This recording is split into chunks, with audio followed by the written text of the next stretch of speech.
Hey guys, it's God Gogeta here. Now, I know top 10 videos are kind of a thing of the past and not really hugely popular anymore, but I thought I'd feel like I'd make one just so that, put my opinion out there, that you guys get to know who I am, my opinions of the show, what I like about the show.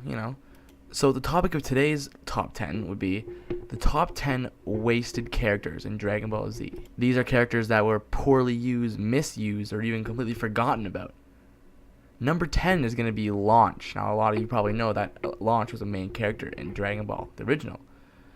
Akira Toriyama forgot to include her in Dragon Ball Z. He completely forgot about her. I'd probably make her the most wasted character of the show, but she's not really an important character, so I put her at number 10. Number 9 is Master Roshi. Now, Master Roshi was an interesting character, really helpful for about 20 episodes. Later throughout the show, he became horribly insignificant, and I don't like that. I think he could have had a lot of potential. He could have, at least been stronger throughout Dragon Ball, and he could have been like a final test. I don't know. This is just my opinion. I just wish Goku could have fought him as Master Roshi, not as Jackie Chun. Number 8, we have two characters, Oolong and Puar. This is an interesting choice, actually. But you have to understand that they can shapeshift. That was a huge part of the first few episodes of the show. But after about 5 episodes, they were never used again. They were completely written off.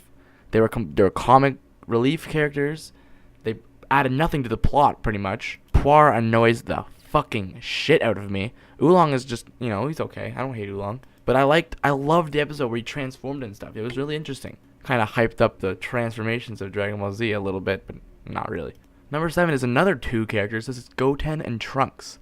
Now, Goten and Trunks weren't really bad or wasted in Dragon Ball Z, but now in Super, they're still kids. They haven't grown up at all. They haven't had any character development. They're just kind of there for comic relief. Gotenks could be so much more than he is now, but they don't ever show him. I think that he could be an incredible fighter, but they don't even use him.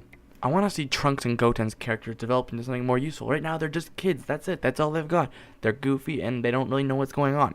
That's it. I want to see them become something more, At least in GT Goten was kind of a perv, and Trunks had some sort of initiative for the business. That was something. That was good character development.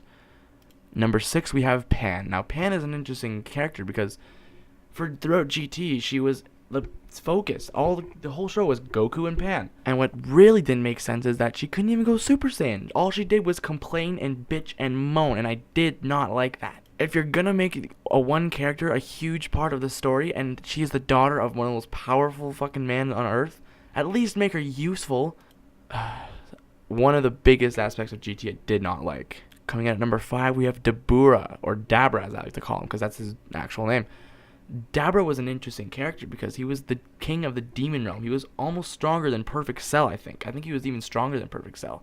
But they fight him once, and then no one wins, and then that's it. You don't get to see a full-out huge battle with Dabra, and that really made me upset because I wanted to see his full potential unleashed. I bet he could have gotten even stronger. They could have used the demon spit in better ways. But no, Majin Buu one-shotted him. I didn't like that. I wanted to see maybe, Majin Vegeta fighting Dabra. That would have been an awesome fight. I think Gohan was Super Saiyan 1 when he fought Dabra. I don't think he was Super Saiyan 2 because he would have destroyed Dabra if he was Super Saiyan 2. Number 4 is Evil Buu. Now, Evil Buu was created when Majin Buu expelled all the evil negative thoughts from his body. This was an extremely unexpected move. I didn't know this was going to happen. This shocked me completely.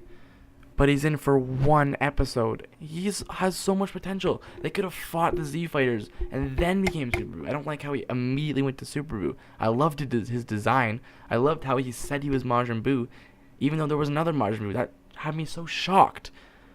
Number 3 is Android 18. Android 18 was immensely powerful, probably one of the second or third strongest of all the Z Fighters in the present. But what does she do?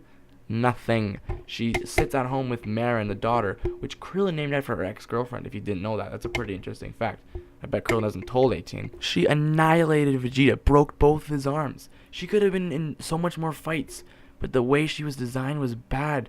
She was designed so that she doesn't run out of energy, but her maximum power can't increase.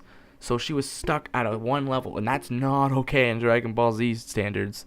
Every character has to, grow, become stronger. She didn't become stronger. She became useless. Why? Number 2 is one of my favorite characters in the show, and that's Tien Shinhan. Tien put up a huge fight for Goku in the 21st World Tournament, sorry. And Goku almost lost. It was only sheer luck that had Goku win. So they introduced this super powerful character, right? So Goku has a match. Immediately after the next episode, he becomes insignificant.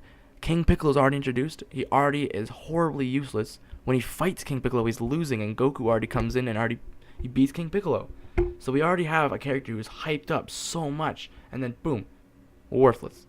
I wish they would have made him useless. Not useless, useful.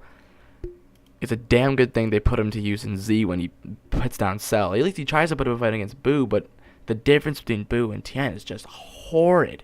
And if you're a real fan of Dragon Ball Z, you probably know what number 1 is. Number 1 is Gohan. Super Saiyan 2 Teen Gohan is my favorite character of all time. He just fucked Cell up. And the whole series is built, the whole of Dragon Ball Z is built portraying his hidden potential and his anger. Little moments like when he blasts down Frieza or attacks Nappa. But as soon as the Cell games are over, that's it. No more Ultimate Awesome Gohan, except for the Boo saga. And that's only a short amount of time. Dragon Ball Super is probably what ruined Gohan the most, because he didn't even get to go to the world, not the world tournament, but the universal tournament between universes, and Gohan decided that his work was more important. That was a huge mistake for Akira Toriyama. Unless he's got some really big things planned for Gohan in the future, or already he's just useless. I don't like seeing that. I like to go back and watch the Cell games fight and see Gohan fucking kill Cell, and then we got to go back to Super, and he's a complete nerd who does absolutely nothing. Anyways, guys, that's it for this top 10 video. Leave me a comment. What do you want me to do next? What top 10 should I do next? Any other ideas for videos? I want this channel to grow as much as it can, so leave your suggestions. As always, like and subscribe. I'll see you next time.